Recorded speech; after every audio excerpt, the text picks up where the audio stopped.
with my phone now. I don't have a picture.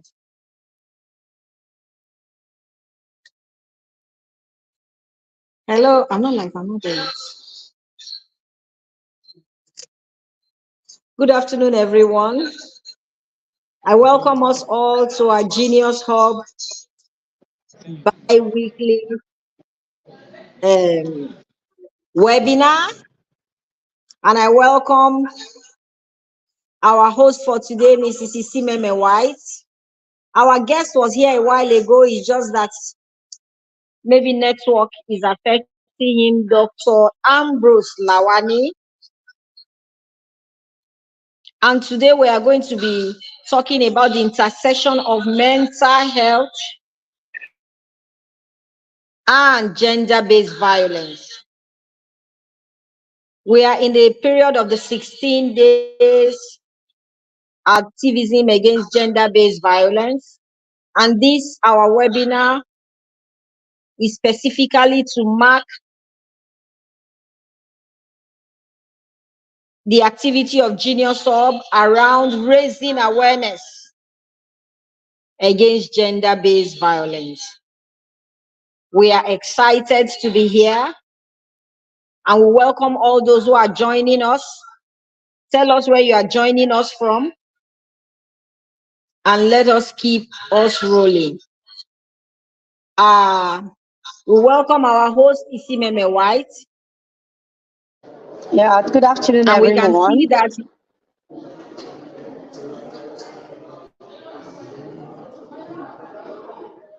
Yeah, good afternoon, everyone, and I want to welcome you to our webinar, and we're very, very excited to host you today. And today promising to be a very exciting, educative, and very informative session. And we are not just having this conversation all by ourselves. We also have a technical, professional, medical doctor who will be sharing his experience, his wealth of knowledge. And I'm very hopeful that we are all going to learn from this session. Like I always say, yes, it's always very good to have an open mind when it comes to conversations like this. I know network is one major issue we always complain about, but we all do what we can to ensure we keep doing what we should do. So we really want to thank everyone who have created time to join us this afternoon. Wherever you are, it may be morning, where you are, it may be night, but wherever you are, we want to say welcome and thanks for creating time to join us. And for our resource person, we want to say very big thank you to Dr. Lawani. Thank you so much for your time. Thank you so much for honoring us. So, Obey, you can go ahead, please. Okay. Dr. Lawani, you are here now. Can we see your face? Just position your chair very well so that we can see your face.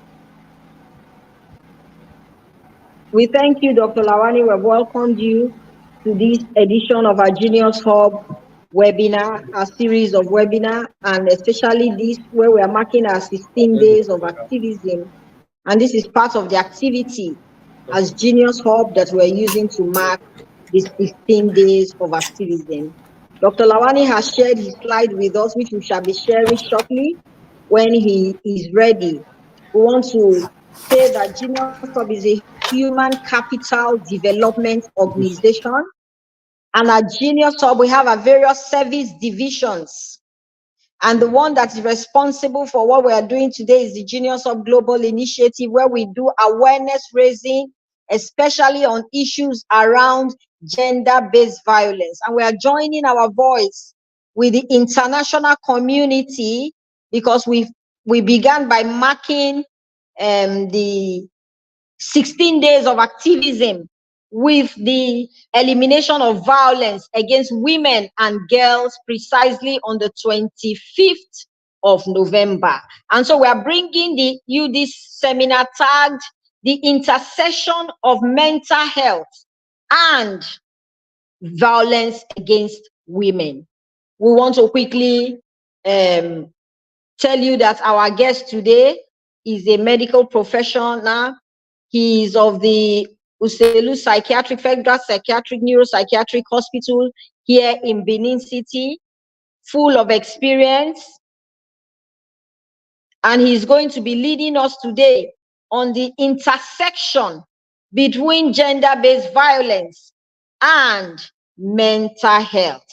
Dr. Lawani, whilst we wait for you, we will just begin by talking about the effectiveness of mental health. Without mental health, there is no health at all. And the kind of things we can do to improve our mental health. I can see that Dr. Lawani is trying to join the studio. Can you hear us now? Yes, Obey, I think I'm hearing you loud and clear.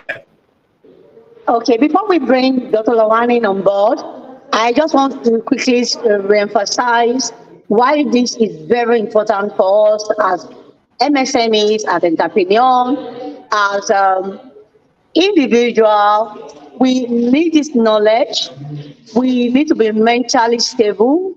We need to be, our mental well-being is very, very fundamental, which is why we are very intentional to ensure you are updated, you are informed on real life issues.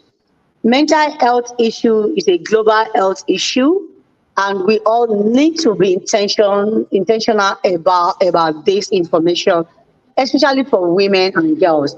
So, Obey, we continue from here. We are very excited that we have our doctor here. So, doctor, if you are ready, we will take you immediately. Doctor, you have All the right, thank floor. We are you. not going to interrupt you. We allow you to flow and speak to the issue. Thank you, doctor. Thank you so much. Thank you very much. Thank you, Jenny Sub. I've sent the slides, so I will plead with you to help me project it from your studio. Great. So I'll be talking. I want to thank the CEO and CIO of Jenny Sub for inviting me to give this topic. Next slide, please. Next slide. Good. I'll be taking this lecture based on the following outlines: the introduction, learning objectives, definition, the intersection, and recommendation and conclusions. Now, this lecture has been delivered under the auspices of the NFCO as part of their 16 days activism, and it's good for people to know what this 16 days marks. It marks the date designated by the United Nations General Assembly from November 25th as International Day for Elimination of Violence Against Women to December 10th, which is the Human Rights Day. And it's been recognized by the United Nations that violence against women is, aside from being a human rights violation, is a public health hazard. Next slide, please. Now, next slide. Good. Now, it's been reported that generally we all know this phenomenon has not received enough attention and public in the public health arena. Anecdotal reports from those of us who practice in the field reveals there's an increasing case of pending child custody issues as a result of gender-based violence in various ministries of social development and women affairs across Nigeria. Now, when this when a female experiences in a marital setting gender-based violence, sometimes it leads to some disruption in the contract of marriage. And some of the time, we now find a situation where child custody issues also come up as a fallout of gender-based violence. Now, it is estimated that 20 to 30% of Nigerian population suffer from mental health challenges all around the world. It is even, within Nigeria, and it's even believed that this estimate is very conservative in view of the prevailing socioeconomic problems in the land and the problem of insecurity with the phenomenon of internally displaced persons in Nigeria, where we hear also in the media the violations of the rights of women. Next slide, please. Next slide. So this lecture is to explain the bi-directional intersection between mental health and gender-based violence. First of all, it's important to understand that when people you remember in the past, when people want to marry, part of the things in African setting, people go to find out, this family, do they have a history of mental illness family? Do they have a history of witchcraft?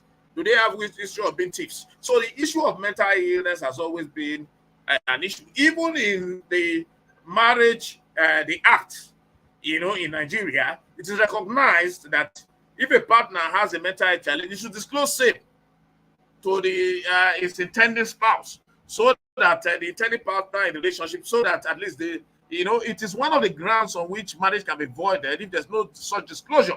So you find that in some marriage settings, some people may have entered the marriage who have mental health challenges, and now it may now predispose them to being perpetrators of violence on their partners.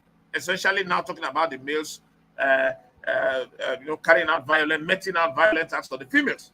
Now, but again, when females experience and become victims of gender-based violence, they can also develop a mental illness.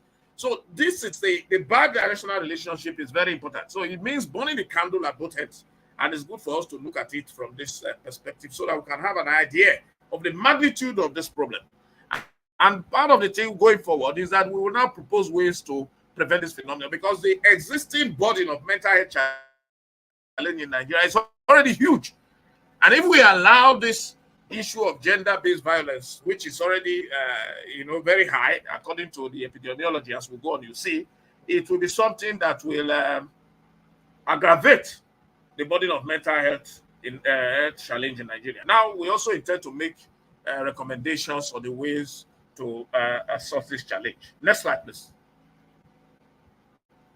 Next slide. Now, mental health is defined. First of all, we need to have some basic definitions about what mental health is. And mental health is defined by WHO in their constitution as a state of well-being in which every individual realizes his own potentials, can cope with the normal stresses of life, can work productively and fruitfully, and is able to make a contribution to his or her community. A female who is a victim of gender-based violence, who will carry black eyes, cannot perform optimally at a place of work. She will become a spectacle to colleagues at the place of work, and is not likely to go to work, and is not likely to carry out a socio-occupational functioning. And of course, this will lead to dysfunction in occupational functioning, and this can lead to loss of employment opportunities. And of course, the ultimate consequence, poverty, which is also a violation of the rights. Of course, everybody has a right to be involved in productive ventures and to actualize what their God-given potential gives to them. Next slide. Next slide. Next slide, please. Good. Now, mental disorder, according to WHO, is a clinical condition characterized by significant disturbance in an individual's cognition, the way the person is thinking, emotional regulation or behavior. That means in a person's the way they are thinking, the way they are feeling, their feeling state, and the way they behave. And it is usually associated with distress and impairment. So you find most of the females who are experiencing gender-based violence, the victims, they experience distress. And now, what's a right? A right is a moral or legal entitlement to have or obtain something or to act in a certain way. Now, in the Nigerian constitution, state that the duty of the government, the state, is to ensure the welfare of its people, and health rights are part of it. Now, what's gender-based violence? It's any form of violence directed towards a person's gender, and it affects the gender disproportionately. Now, this lecture essentially, we're talking about now females who are the victims. Now, like I said before, survivors of gender-based violence may develop mental disorders, and mentally ill individuals may be perpetrators of gender-based violence. Now, Gender-based violence is one of the most common human rights violations in the world, especially in the African setting. But it's underreported, but it doesn't mean it doesn't exist. It has no social, no economic, and national boundaries worldwide. 1 in every 3 women will experience physical or sexual abuse in their lifetime, and globally, up to 38% of mothers of women are committed by partners. The Nigerian National Demographic Health Survey in 2018 revealed that about 33% of women have experienced either physical or sexual violence. So you can see the statistic is green. Next slide, please. Now, what are the types now of gender-based violence? Because it's important to know about this, because so that when people are experiencing it, because people may experience gender-based violence, and I thank Jenny Sub for bringing this matter as a focus of discussion, because people may be experiencing gender-based violence. I may not even know they're experiencing it, and that's also part of the benefit of this lecture. Now, what are the types of gender-based violence? We have sexual violence, rape, sexual assault, indecent exposure, embarrassing or humiliating acts, emotional or psychological torture, sociocultural violence, harmful practices, harmful widow practices, female genital mutilation, forced marriages, especially in some regions in Nigeria. Next slide, please. And now, economic violence or financial or material abuse, physical violence, of course, which we found, verbal violence. Next slide. Rape. Now, non-consensual penetration. Now, in Nigeria, you find most times the issue of marital rape, where people in a marriage relationship, males rape their wives because their wives are not consenting, but have an option than to say yes. So, but women need to know that that is rape. But do our laws support and protect the females? No, but we'll get to that as we go on. Next slide. Next slide. Fine. So indecent exposure, you find, if people don't know, in the motor parks, you find the conductors, the drivers touching the females, and in the back trying to help them to board the vehicle. They are embarrassing the ladies, they shout at them, they touch them. So these people need to know. How many of our people in the public domain in Nigeria knows that such constitutes violent acts on the female folk? Next slide, please. Now, you also have emotional and psychological violence, where people, they try to shame, blame, manipulate, stalking, and all these are various forms of different methods where violence is meted on the female folk in Nigeria. Next slide, please. Now, they are also having harmful practices, inhumane treatment, intense physical and mental. Some of them, of course, the female genital mutilation, which I know that very many people, like the Genius Hub family, they have been crusading about this phenomenon in the past, and this lecture now also brings it to the fore, so that people will be able to put their hands together and ensure that such phenomena is extirpated from our system. Now, we have forced marriages. Marriage of an individual against us are willing, a former marriage or a former union before the age of 18. But you find that in our system in some parts of Nigeria, people marry people under 18 years of age. People very high placed individuals, for one reason or the other, cultural and religious grounds, they do marriage. But these are not acceptable ways to rule. Next slide, please. Now, we also have denial of resources and opportunities, where women, in the office, in the office space, in the political space too. I know the women will be talking about the Benjin women affirmative action. So how many women now have benefited from that? And at the backstage, when they tell the females their own story, how alluring is such a story. Next slide, please. So even in the public and private space, women in politics, women in public service, they experience gender-based violence. Now, you also have issues of when a woman is married and the husband departs, and the husband translates to the celestial realm. What do the women see? You see sometimes people who don't even know how they struggled. Whether they took loan, they took mortgage to build their this thing, and whatever they come and interested in getting the assets of their brother. So these are also ways violence is meted out of women. And now you can see that this phenomenon cuts across the spectrum of age of the women, right from maybe the teenage stage to even middle age and the elderly female. They all experience varying degrees of violence. Now you have issues of prohibition or restriction to access of the resources, or whatever, either in the bank account or fixed and immovable assets. The woman will not be able to access them for the use of her benefit and the children. These are issues that we need to look at. Next slide, please. Of course, the physical one is what we see from time to time within especially the metropolis, busy metropolis of town. You see a lot of it happening. We hear the stories on social media. Next slide, please. Next slide. Next slide. Good. What could be the etiology of this condition? Because that's what we say as doctors. We say, now we all know this phenomenon that we don't like. Because to be able to tackle and do good justice, to treat this menace, you will have to look at what are the possible causes. You find that poverty is one of them, early childhood marriages.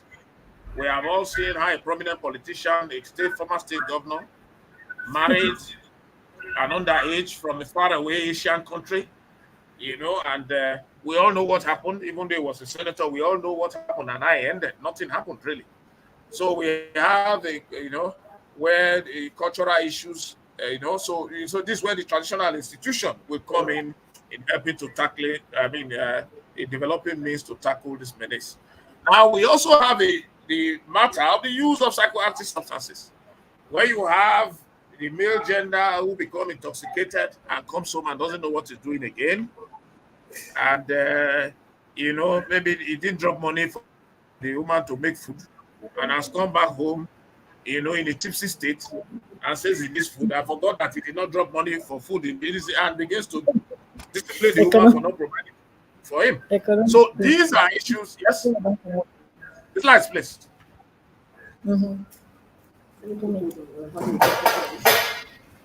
Okay, the slides will come in now. The slides will continue. We're not having a technical issue. Just continue. The slides will come up again. Okay, it's okay.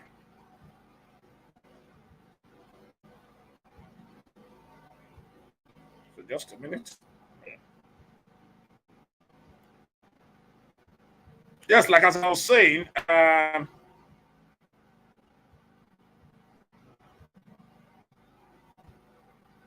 like as I was saying, you find that the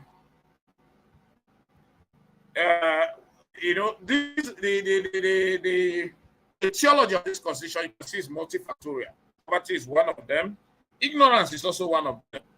We have our cultural values, the mindset of the people, the male chauvinism, and whatever. So you find that these things need to be corrected. Now, what could be the effects of this menace on the survivors of gender-based violence? Now, the risk of having a psychological breakdown is 3 to 6 times higher than the general population. And now, the problem you now have again is that some of the females who are experiencing this phenomenon, because they say in marriage, what you are going to, don't tell it out, not so. Jenny's up, not so. They say don't tell anybody. So, well, and if you tell anybody, you are, even your pastor, you are seen to be a flippant lady. So most of the time, how do they control some of the women resort to the use of psychoactive substances? Alcohol, first of all, then into more terrible psychoactive substances, hard drugs. Now, we also have a situation where when they become victims of this, it precipitates like post-traumatic stress disorder, especially those who have been victims of violent acts. So they become very hyper-aroused, they become hyper-vigilant, they become anxious, so they have flashbacks of the experience. So you can see that this experience can even interfere with their ability to cope with their normal day work and functioning as wife, as mother, and as even as a worker. Now, it also predisposes them to depression. In 50% of the cases, most of them are depressed because, again, they cannot tell this story. They can't cry out because people feel you are not a good wife. You have to bear it, take it as you see. I want to maintain my marriage, and some end up dying in the thing and leaving problems behind for society. Because when the woman goes, the children that are not well taken care of, they become an affliction on society. Now, so over 50% of such cases they are predisposed of victims of gender-based violence have depression. And most of the time, they are unable to even recognize that they are depressed. Only relatives may find out that there's a slight. And this is where public health enlightenment is also very important. Now, increased cases may also lead, in severe cases, will lead to suicidality. You suddenly hear a woman that says comfortable, you don't see her, she's driving a very flashy car, seem to be doing well, but yet commit suicide. What has happened? The state of hopelessness persisted for so long, nobody to cry out to, and some feelings of helplessness, and just say, let's end it up. Then, of course, people need to know that sometimes when you begin to have problems, you used to sleep well, and the partner is meting out various forms of violence, acts of violence, and now they begin to have insomnia, poor sleep, nightmares, loss of appetite, weight loss, and now complicated by the fear of stigmatization if you report to your relatives or to your friends or to your spiritual leaders. Next slide, this. Next slide. Now, good. We have now seen how the various ramifications of this menace. Now, one of the learning objectives of this lecture, which is part of the wonderful activity, 16-day activity of the Genius of Fantastic Foundation, is that having said all this, one would have failed in his duty of bringing relief as a medical practitioner if we don't propose ways to address this matter. Now, we must now think of how to prevent this phenomenon. It includes training programs, and I know Jenny Sob have been doing a lot about this for stakeholders in the traditional setting, in the faith-based organizations, in the public space, in the civil service. They need to do it. Then people who have been victims, they should be rehabilitated. And in this process, the Ministry of Women Affairs, and Social Development in some states, and Ministry of Gender Issues in some states, as it is called, they become very helpful here. Because most of the time, the women are not economically empowered. So they may not be able to pay for the services of skilled mental health professionals who will give them evidence-based care. So this needs to be looked upon. So funding again becomes necessary to enable access to services of skilled mental health professionals. Now there should be campaign like Jenny Sob is doing to raise awareness on this phenomenon so that people can know in the motor parks, even in the rural areas. Like I said, this phenomenon is not just only in the urban areas, it happens in the rural areas. And so people, we thank God now, society is developing, internet penetration is going on. People now in the rural areas have Android. And by the grace of God, we are doing it on a wonderful platform. And sometimes, somehow, someday, they will watch this kind of program and be able to know if they are victims or if they are survivors of gender-based violence. So there must be campaign to raise awareness. I will give kudos to Jenny Sob for doing this. Now, women's empowerment must be promoted, because if you don't know, ignorance of not knowing is a malady. Now, Jenny Sob is doing something wonderful, and they are promoting awareness, and they are empowering women with this information. And I thank you most sincerely for what you are doing. Now, as people grow, both in the school now, in the school setting, especially secondary school and the universities, the male child should be taught how to conduct themselves in a proper way, and how to manage their emotions and not to take it out on their partners in future. There should be education about the matters of gender equality. It should not just be, we should not just pay lip service to that aphorism. Then we should challenge gender stereotypes. Next slide, please. Next slide.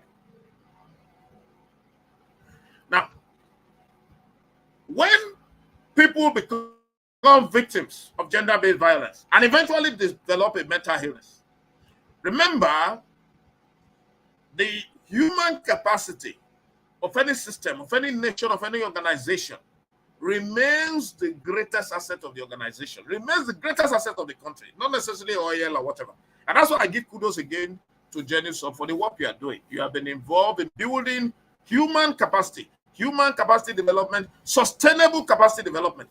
So we must advocate for mechanisms to reduce the stigma of mental illness so that women who develop mental illness as a result of being victims of gender-based violence are properly rehabilitated and reintegrated into society so that they can play their role as income earners and play the role of raising our children in the children of the family in a right and proper way. Now, there should be public health sensitization by non-governmental and faith-based organizations on the harmful effect of some of these cultural practices. So the pulpit remains the strongest platform to tomorrow for social re-engineering. The pulpit in the church, the pulpit in the mosque. And so these avenues must be explored. And I believe, Jenny Sotu, you have the network, you have the platforms to enable, to ensure that this is actualized. Now there must be public health education about this phenomenon, especially in the rural areas. Now we have the phenomenon of internally displaced person camps in Nigeria now because of the problems of insecurity. You would have heard a report at some time where we heard about the violation of rights of women in internally displaced camps, even though it was denied. But we know that there's no smoke without fire. International organizations talked about it. We heard of issues of forced abortion, whether true or not. It's not what we are talking about here now. But we are talking about that. These are issues. But those people do not have a voice. And we are happy that Jedusov has created this platform for people to hear and know that there are people who will need services of people somewhere, sometime. Now, there must be effective integration of mental health into the primary health care to improve access. Now, to the cost of accessing care for the mentally ill is now very huge. You find with the issue of removal of subsidy, with the very bad roads, to access care for the mentally ill in Nigeria has become a very huge burden. People they even pay more commuting to the urban centers to take care of their mentally ill. Many times, they have to spend 3 days for a one-day consultation with the doctor. They come in on a day, they have to sleep in the hotel. Then they come to see the doctor the next day. But because of the huge burden of work, many cannot go. They go till maybe close to closing hours of the day.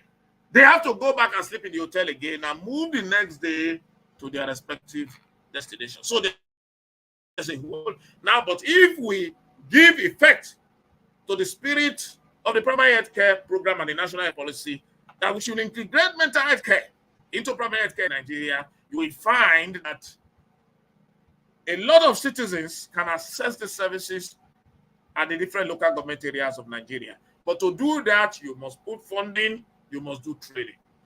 Now, we must talk about provision of a toll-free line at the respective ministries concerned with this. Be it the Ministry of Health, be it the Ministry of Social Development and Women Affairs, be it the Ministry of Gender Affairs or whatever, or be it even the governor's office, or be it the office of the wife of His Excellency the Governor at whatever state. They should have a toll-free line so people can cry. But I thank Her Excellency the Governor's wife of Edo State, Madam Betsy Obaseki, because I know she doesn't joke with issues of violations of women's rights in Edo State. So I give her kudos and I call on other first ladies to emulate our endeavor. Now, we must look at the issue of the adoption of the Child Rights Act, that has been, that has been enacted for some years now, over a decade now.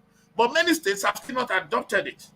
And that now makes even the violation of the child in some state to start from even at a very early age in life, because like we have said, this matter of gender-based violence, violation of the rights of the female, is across a spectrum of age, virtually from teenage to the end of life, from cradle to grave, so to speak.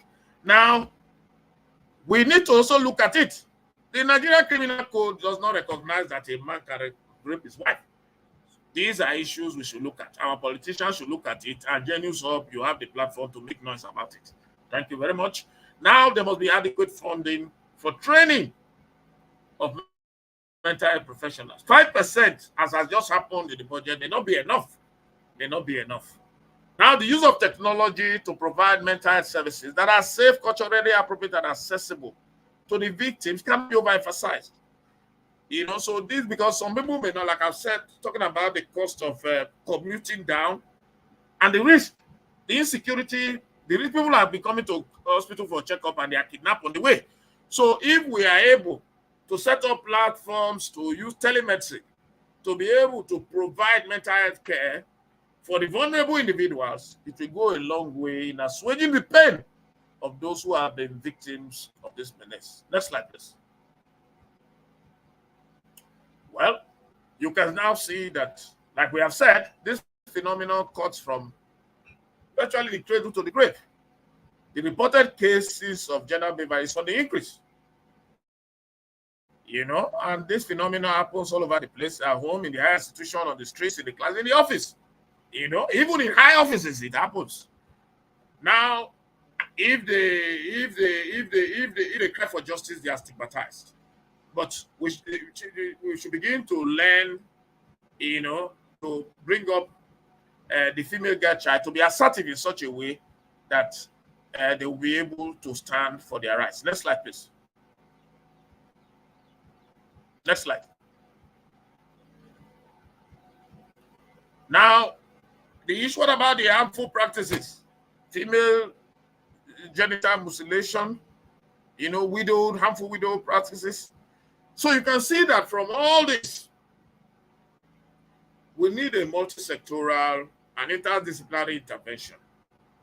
The Ministry of Health, the Ministry of Women Affairs and Social Development, or the Ministry of Gender Affairs and whatever. So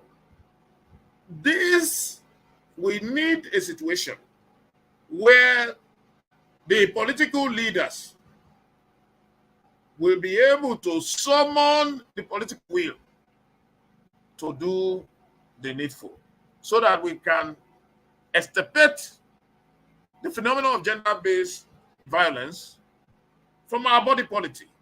If we can do that, but at least we should reduce it to its barest minimum. Thank you.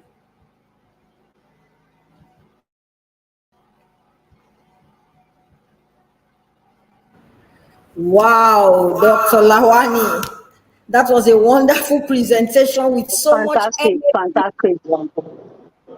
Fantastic. Thank you so much. I wasn't expecting less, because knowing the kind of person you are, and if you have not been following Dr. Lawani Ambrose, I think this is another opportunity for you to start following me. At the beginning I said, we are not just bringing in people here to just come and talk, but very, very intentional, bringing industry leaders. He's a professional to the core. He's someone who is extremely passionate about gender-based violence, very passionate about mental health. In fact, very passionate about social issues. He just wants a better life for women and girls everywhere. So I want to say a very big thank you for a beautiful, very thank you for having me. Very, very detailed presentation. And I love the voice, I love the passion at which you presented your slides.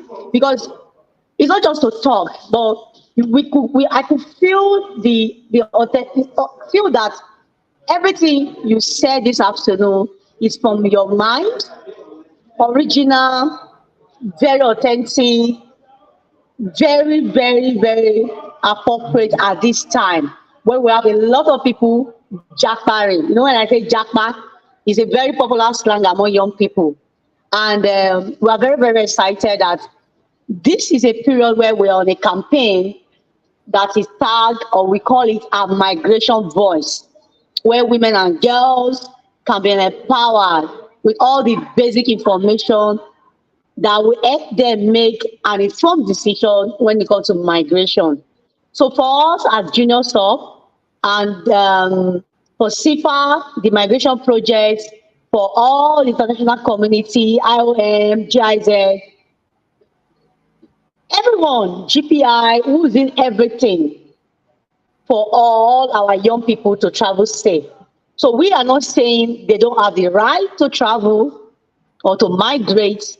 What we are saying is that whichever decision you are taking, make sure you travel right and make sure it's safe migration.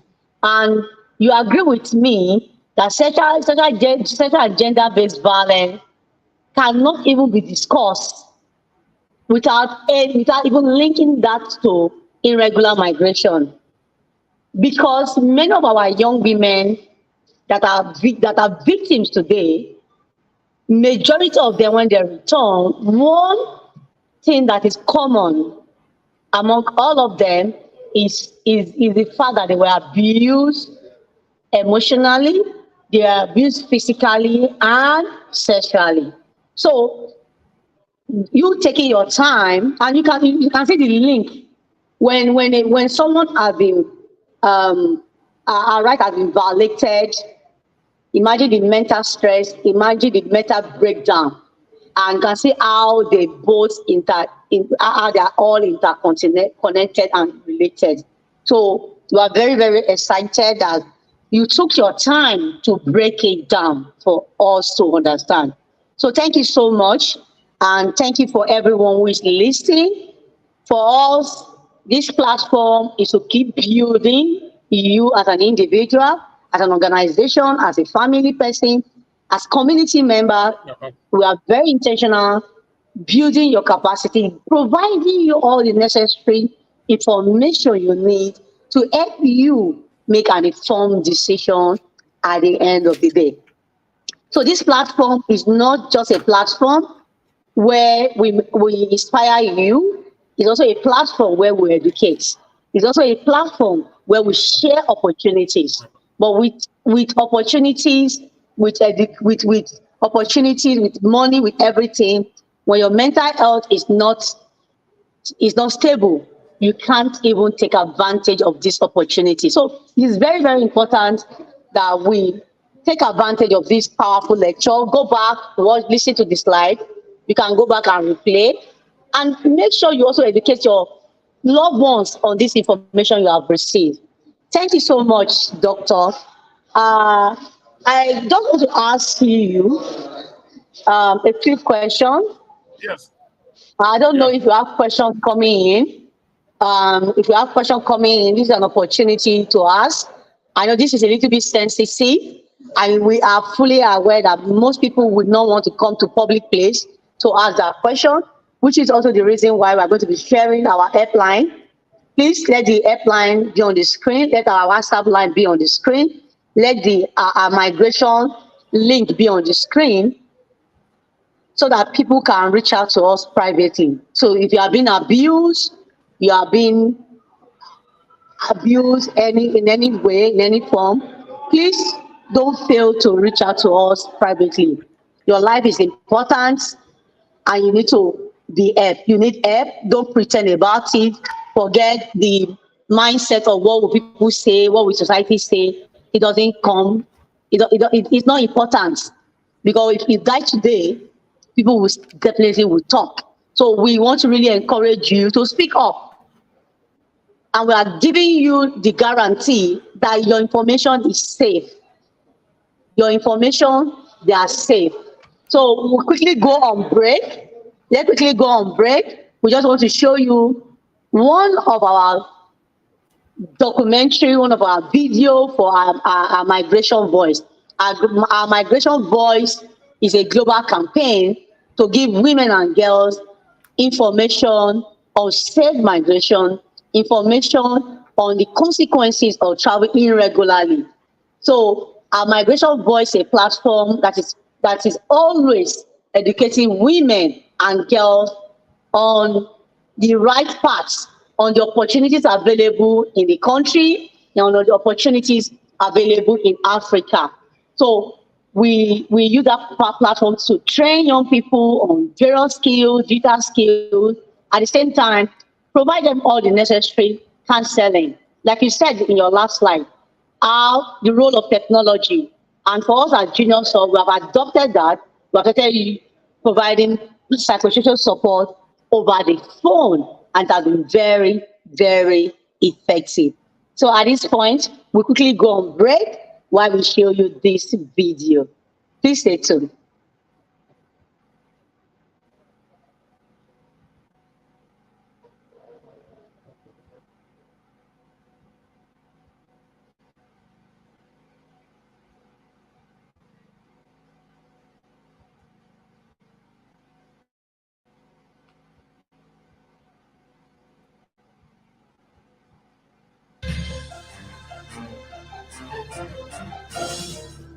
Good morning, my friends here in the house. Welcome to Level Up with NYTV by Nancy Hurley. Hi, your favorite host. Okay, today we have a very beautiful lady in the house. We have Madam Phil with us. Madam Phil is a philanthropist, a role model, a woman, a mother, a sister. She is someone every girl in the society today has to come to. She's a miracle. Welcome to the show. Thank you very much. Okay, 2 days ago you received an award for girl support. I want you to tell the viewers at home how you feel. Express how you feel or how you felt after receiving that award. I feel good. I feel super excited. Okay. I feel fulfilled. And hard work towards pay, right? There's actually a call for more work. I and my team will continue and always support the girl child. Uh,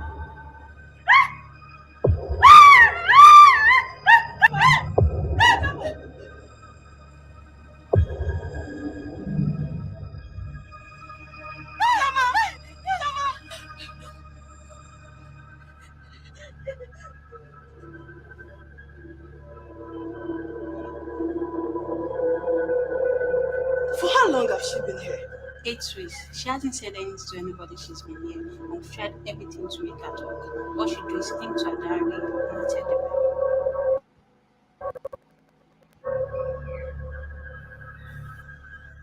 Okay.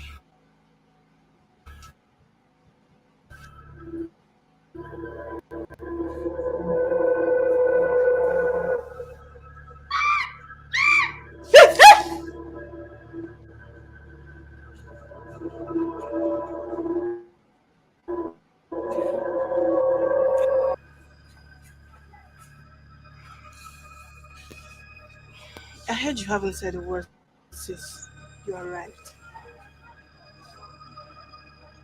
Tama, you need to open up. There's no way we can help you if you do not speak.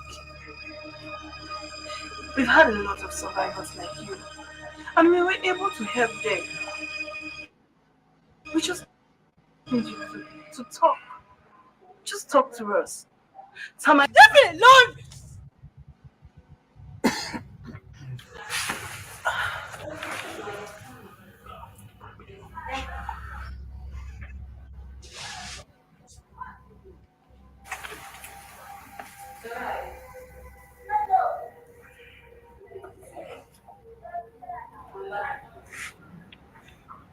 My name is Omoatama. Why did she name you Omoatama? What story does she have to tell? I grew up in a neighborhood with local drug lords, thieves, and pimps. Our daily lives are consumed by a struggle for power and survival. Yes. You guys wise for street. Yes. I go brush you aside. Take go back.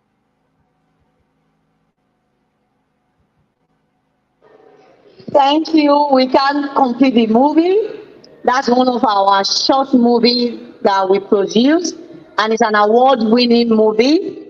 Last year, our short movie Omotama won an award at the International Film Festival, where over 11,000 movies were screened and won an award. The movie is talking about human trafficking and talking about sexual and gender-based violence. So it is so important that we are having this conversation at this time where every young person wants to japa right now. Every young person wants to japa right now. So we are very, very happy we're having this conversation. Thank you so much. Thank you so, so much. So let's wait for questions.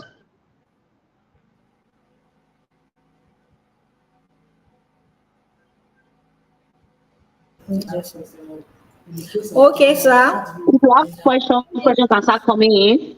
Yes. Okay. And if we don't have There was a questions, we have our helpline where people can call in, drop your question, and I want to guarantee you'll be giving all the attention you deserve. So please drop your question. I know it's live and you may be uncomfortable to discuss issues of sexual and gender-based violence. Honestly, one of the role we play at Genius Hub is to continually provide this psychosocial support using technology. It also means that you can have conversation with any of our trained counselors. Please speak up. Please speak up. So I want to use this medium to thank Dr. Lawani for the powerful work you are doing to reduce sexual and gender-based violence in Nigeria and Africa. Thank you so much, Doctor. Thank you for all you do. Thank you Thank you for very your much for love having me. for this Thank you for country. having me. Thank you for the love you have for women and girls. Thank you so much.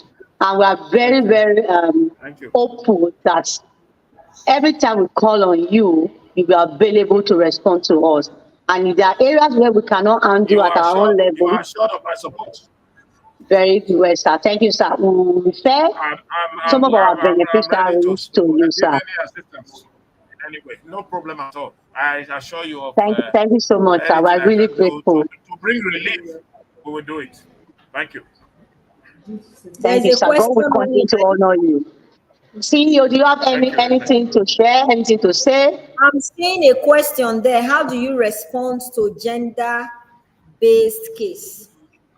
Report. How do you report? How do you respond to a gender-based Okay, you case? can go ahead, share your own Well, thank you experience, very what much. you do. Yes. Then Good. doctor can also share his own and respond to that. Okay. Go ahead, You please. say CEO, you say you should CEO. Yeah. Okay, at Genius Hub, we have our helplines, and usually when they call us like that, first of all, we assure them of confidentiality, because once they know that you can keep their issues confidential, then they can open up. Then we have other organizations that we work with. And so if there are cases we cannot handle, we do our referral.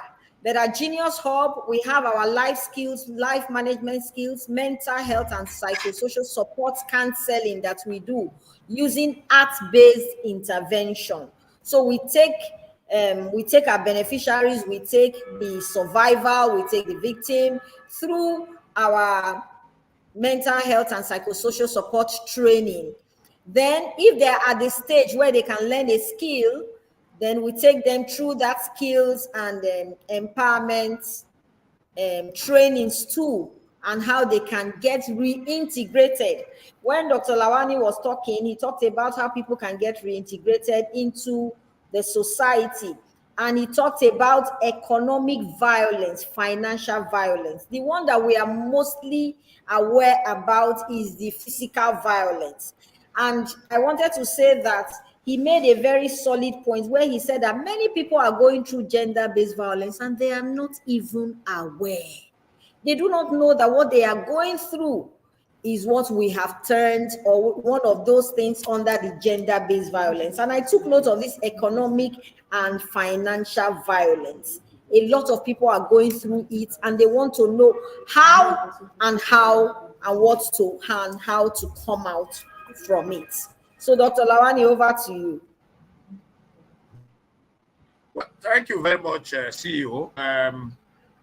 Most of the time, people don't really, because of the cultural.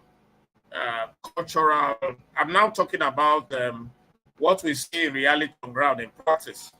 What you find is that nobody comes to the hospital to come and tell the doctor that he's a victim of gender-based violence. But skilled practitioners in the process of interview, in the process of what we call clerkship.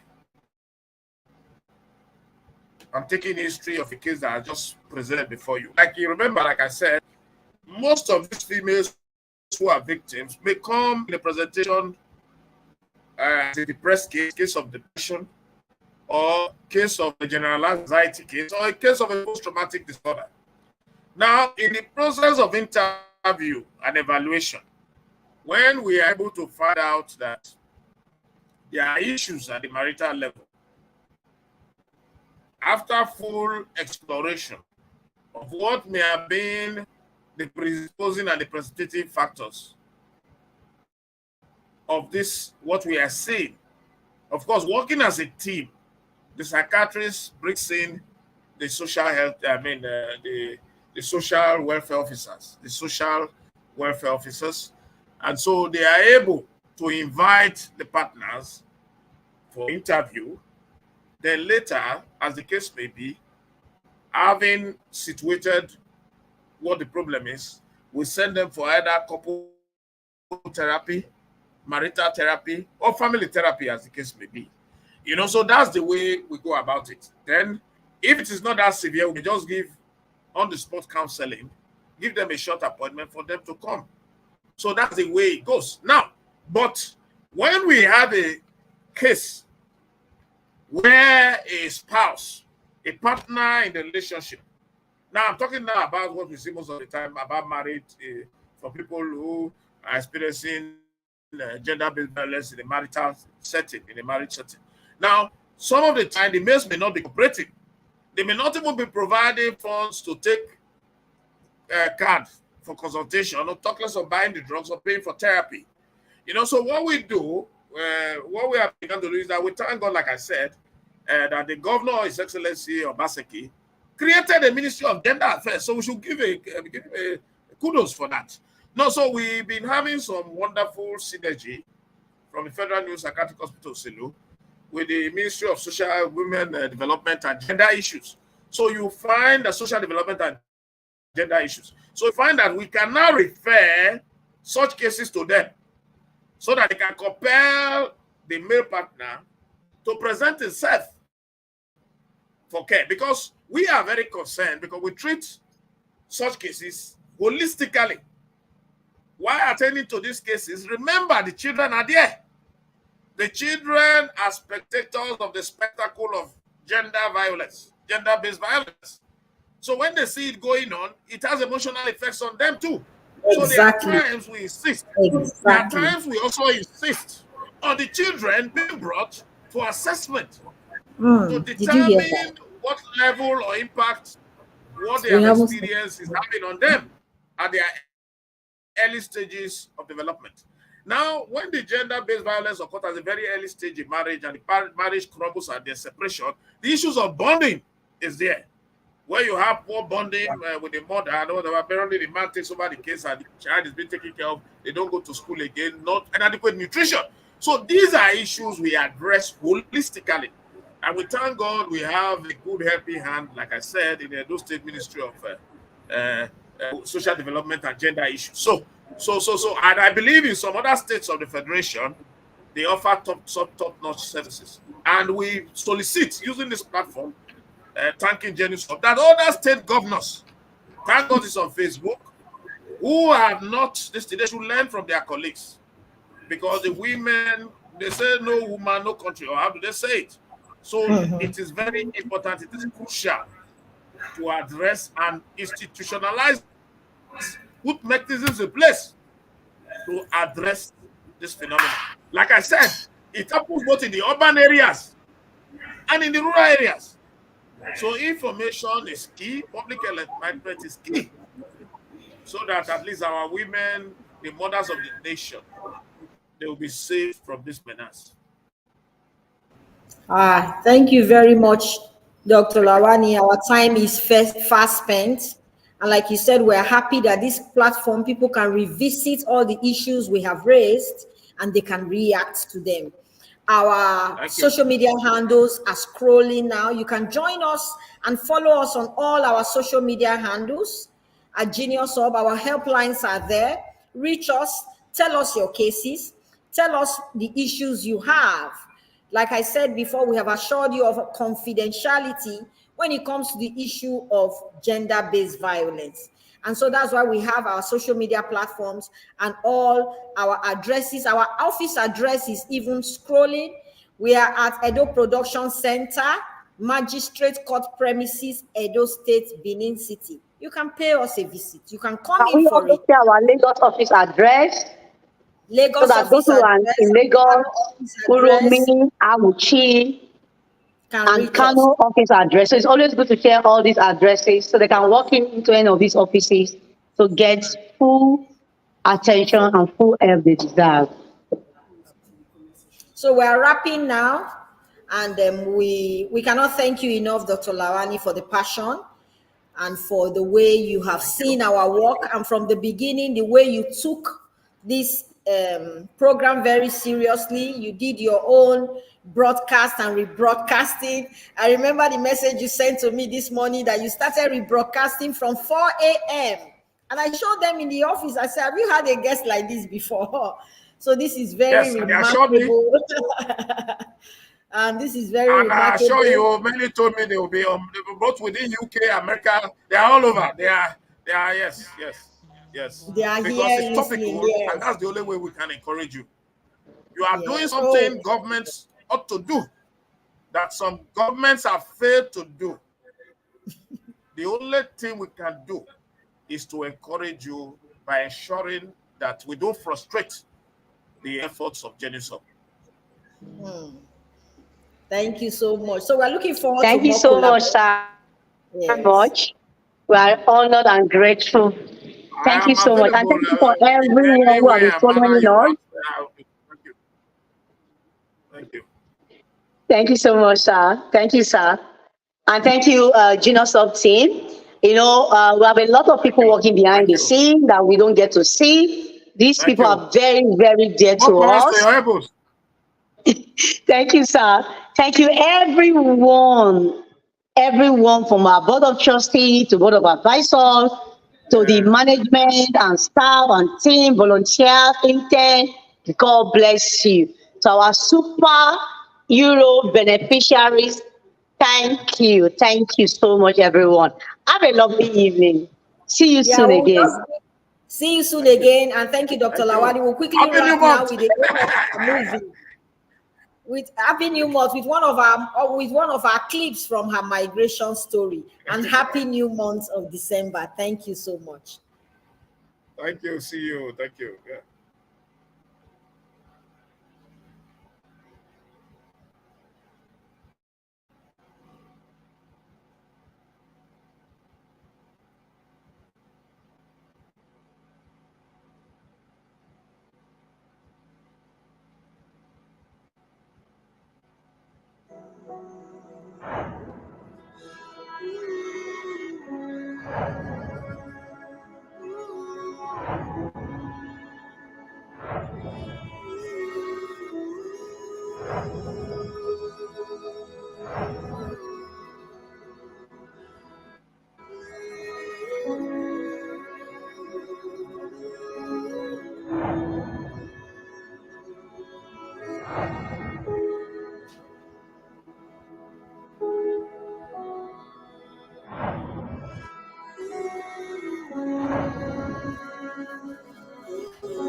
Mother play.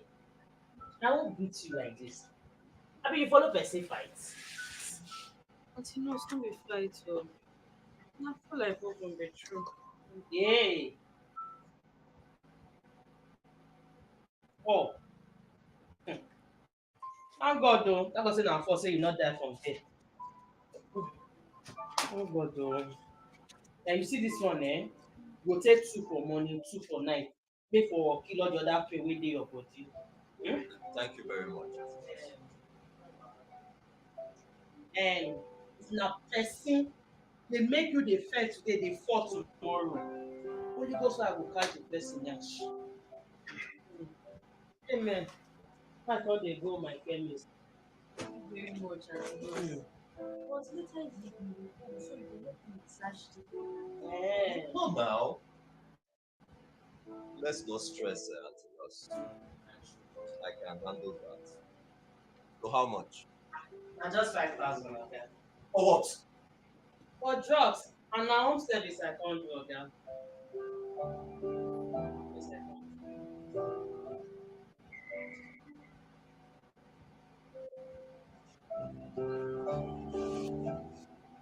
Auntie Nurse, this your medication is becoming expensive. Oh. Shut up there. I am not. Let make you the letter dey beat you anyhow. Eh? You go so die one day. God forbid. They do mumu dey follow am. Eh? Wetin be your problem? Wetin be your problem? What do you expect me to do now? I should leave him. I love him. And I know say he will change one day.